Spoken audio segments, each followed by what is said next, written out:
The biggest ace up the 49ers sleeve. This is my topic. And you guys may not know about aces up sleeve. This is a card reference.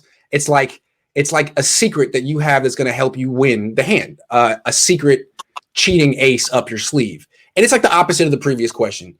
Not an obstacle, but something that's really going in the 49ers' favor that maybe most people, non-Niner fans, wouldn't think about. This is a tricky one. You take go ahead. Take it however way you want to go. So most people would say dual threat quarterback, but I'm going to say a better O-line. Or no, the running game. The running game, I think, is going to be a scary running game because you have Trey Sermon now. He's going to be a breakout player. You have Raheem Mostert. And so times they're going to run it. You're going to see them run it like 45 times a game, like no joke.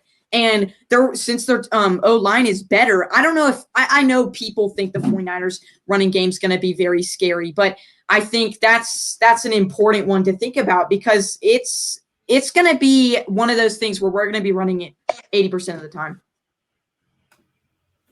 I have to honestly say Dre Greenlaw.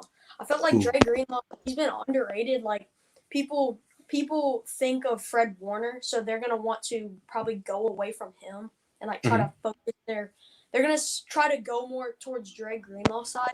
Dre Greenlaw's playing exceptional. Like in 2019, they did not want to go to Fred Warner's side, so they went to Dre Greenlaw on the last play. Seattle scored. I think they win or tie. He absolutely killed him. Like 99% of the time, he's just gonna be like a wrap up where he's just gonna all he's got to do is reach that extra yards.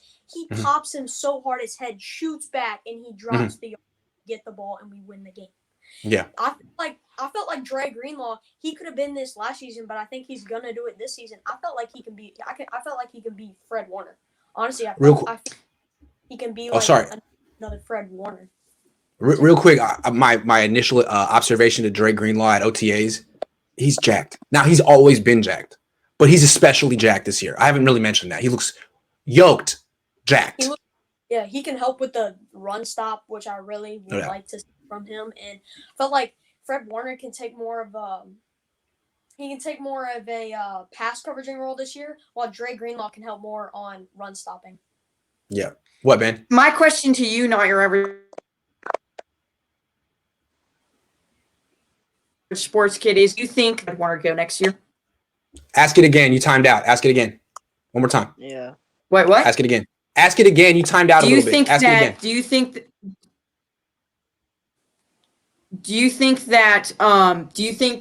they think that Greenlaw is so good that they'll let Fred Warner go next year? No. Because Fred Warner, he's the number one linebacker in the league. Amin sent this to me yesterday. Like the top linebackers in the league, I'm looking at them. I'm like thinking. He asked me, "Do you think this list should be changed?" It's like he needs to be moved up. He needs to be moved up. And I was like, Warner? No, he's better than him. Better than him. Better than him. No, he's the best linebackers, and you have to keep. He's young. You have to keep these young guys on the team because we are old in other positions, and we need to keep this team young. And that's a nice young tandem there, right there, reminiscent of Patrick Willis and Navarro Bowman, who I'm sure you guys remember. All right, I mean, what you got? I'm gonna say Samson Ebukam. What last year when Nick Bosa played in 2019, Eric Armstead led the team in sacks. Last year when Nick Bosa was out, everybody double teamed Eric Armstead, and who came out and had the most sacks? Kerry Hyder. Kerry Hyder. This That's year, right. Nick Bosa's coming back. Eric Armstead's coming back. Samson Ebukam, and I don't know if D Ford's going to be healthy. D Ford's been injured for like the past few seasons. We gave him a huge contract. I know we reduced that contract, but I'm going to say Samson Ebukam. Nobody can expect Samson Ebukam to be good. Nobody expected Kerry Hyder to be good last year, but Kerry Hyder led the team in sacks. Samson Ebukam is going to come. Samson Ebukam. Kerry Hyder left. Samson Ebukam is there.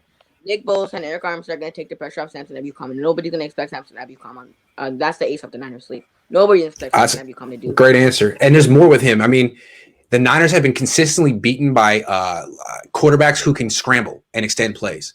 That's their kryptonite on defense. He is a quarterback spy specialist. He's great at it. He runs he's super fast. And the Rams always did very well against Kyler Murray, Russell Wilson. So that is a definite ace up their sleeve. Those are good answers. I was going to go with So a little bit like to Ben's point in a different way, the run game, in the sense that the run game coordinator of the last 4 years is now the offensive coordinator, Mike McDaniel. And the pass game coordinator the last 4 years, Mike LaFleur, is gone. He's in New York. I think the replacement is Scangarello. I could be wrong. Anyway, I feel like my question is the offense going to change? Is there going to be more of a McDaniel influence? Or is it going to stay exactly the same? I think it's going to change. I think McDaniel's going to have more influence. Whatever influence LaFleur had is gone. And they're going to see more running, probably new runs, an evolution of the offense. I think it's going to be pretty interesting. I feel like this McDaniel guy has been kind of like, he's kind of been Kyle's right-hand man forever. Kyle's famous. Kyle's Mike Shanahan's son. And Kyle's always going to be pushed up the ladder. But he has this friend who's the same age and has coached with him every year and went to Yale. And he's brilliant. And he's not a Shanahan. He's not 6'3" like Kyle. He's about 5'6". He looks like he's 19 years old, even though he's about 40. He wasn't going to get pushed up the ladder like Kyle, but Kyle hasn't gone anywhere without that guy. So I'm curious to see if we're going to see a little bit different offense because of the McDaniel effect. And no one really knows what the McDaniel effect is going to be. So that's an ace up the Niners' sleeve. They could have a somewhat tweaked offense this year because of new people. Especially with Jimmy Garoppolo and even Trey Lance when he's running, they're going to run it 45 times. Like that is, we're going to see like 15 passes, 16 passes, especially with Jimmy Garoppolo. So, yes, the offensive coordinator is the former run game coordinator. They're going to run as much as they can. If they have to pass 7 times in a game to win, I don't think they'll have a problem doing that. It'll be very interesting. Everett, very nice of you. Thank you very much. A little geld for the youth. We got some heavy. One quick big thing. spenders. One person. Tell me. One person in the chat was like, he has to be in Egypt. This is actually Colorado Western Slope. So. Hey. JQ Hart says this is genius, Grant. These kids bring up more logical input than these adult men that are Niners fans. LOL. I always feel like kids have a much more they can see the truth better. They don't have, all of society telling them how to think. And that's, I don't know if you kids watch South Park, but that's been my favorite show since I was about your age. And on South Park, the kids are always smarter than the parents. They're always more perceptive. They always have a better feel of what's actually happening in the world. I feel like these kids are a good example. Hopefully they're more respectful than the children on South Park. The Ethiopian kid. Oh, you don't know about South Park, man.